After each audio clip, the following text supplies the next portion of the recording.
बात रख रही है, सरकार ने, अपोजिशन में लोगों ने बात रखी, लेकिन 4-5 दिनों से देख रहा हूं धर्म, सोच और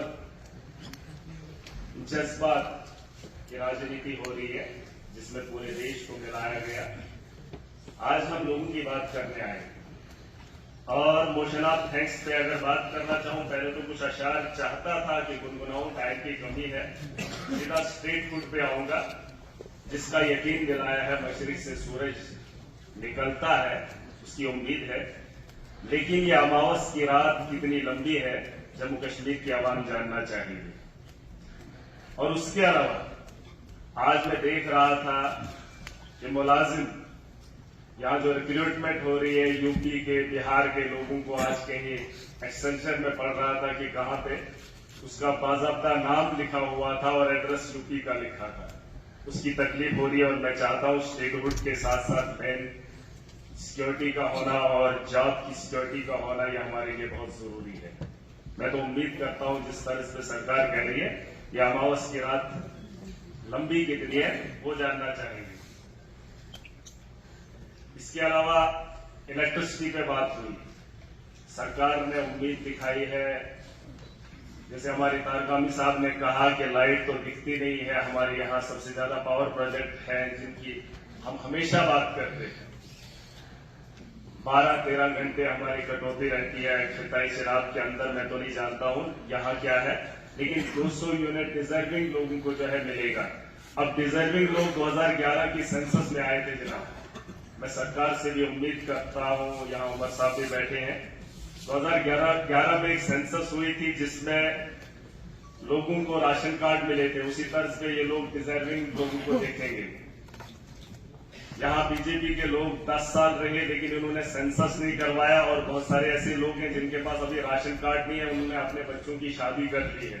अगर उसी तर्ज पे ये लोग प्रायोरिटी देंगे तो बड़ा मुश्किल है, बहुत सारे लोग जम्मू कश्मीर में छूट जाएंगे जिन्हें इससे फायदा नहीं होगा। और मैं चाहता हूं कि अगर दिल्ली के तर्ज पर, हमने दिल्ली के अंदर, हमारी सरकार ने सब लोगों को बिजली वहां 200 यूनिट फ्री दी है, पंजाब के अंदर दी है ना, दिल्ली के अंदर अपनी बिजली है और शायद पंजाब के अंदर है, लेकिन वहां के लोगों को अगर ये चीज दी जा सकती है तो मैं चाहता हूं डिजर्विंग के अलावा इस पर भी बात हो कि सबको, जम्मू कश्मीर के लोग हक रखते हैं, ये हक भी ना छीना जाए।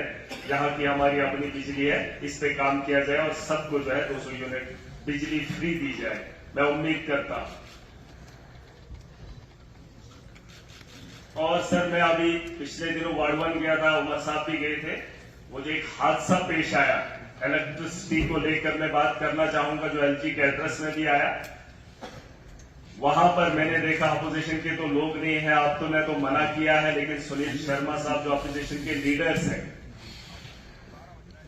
उन लोगों ने कनेक्टिविटी बिजली की वार्ड 1 में नहीं है, शायद उमर साहब ने देखा होगा, लेकिन पोल और तार लगाए हैं भाजपा ने एलजी के दौर में।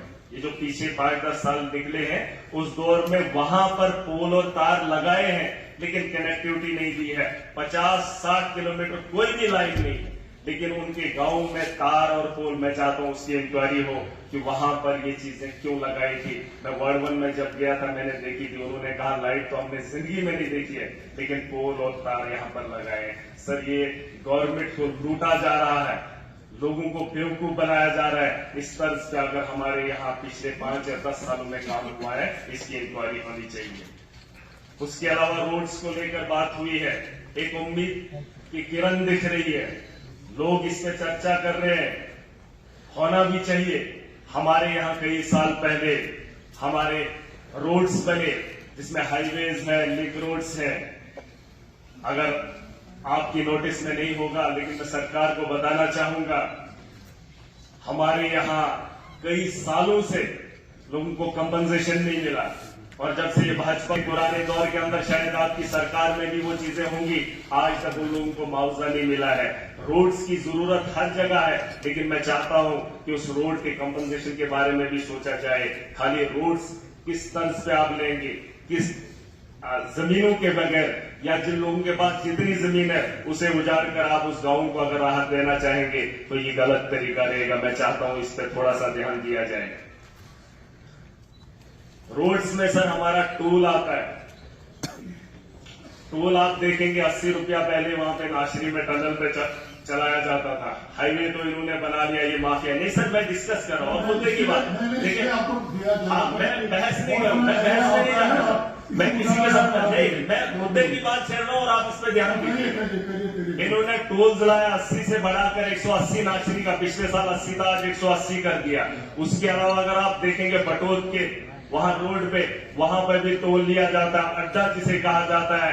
वहां से जब आप आएंगे डोडा के अंदर, डोडा सिटी के अंदर, ठाकरी के अंदर, किश्तवाड़ के अंदर, जहां जहां पर भी एंट्री पॉइंट्स है, हर रोड पे जो है माफिया बैठा है। मैं चाहता हूं इस चीज को देखा जाए, इन लोगों को रोका जाए। अगर आप रोड्स की बात कर रहे हैं, लेकिन लोगों की राहत के बारे में भी आपको सोचना चाहिए कि हमारे तर्ज से हमारे जैसे नौजवान हैं, उन्हें मौका दिया जाना चाहिए, उनकी एज में बढ़ोतरी होनी चाहिए। चाहे कोई भी रिक्रूटमेंट आए तो उसके लिए उन लोगों को बढ़ाया जाए। उसके अलावा डेली यूजर्स की बात, हाँ मैं ये कह रहा हूँ, नहीं सर, हंगामा करेंगे 5 दिन तो आपने हंगामा हाउस के अंदर देखा। हम जम्मू कश्मीर की उम्मीद की बात कर रहे हैं, वो आप सुने या ना सुने, हम तो बोलकर ही जाएंगे, क्योंकि जो पिछले कई सालों से हमने देखा है।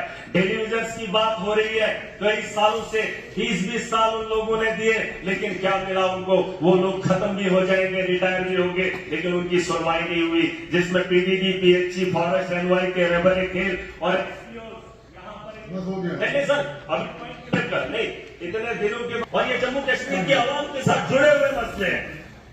शेख रशीद साहब, नहीं सर, मैं खत्म कर रहा हूँ, 2 मिनट दीजिए। मैंने तो तभी कुछ कहा है आप बोल दे रहे हैं सर, मैं वही कह रहा हूँ।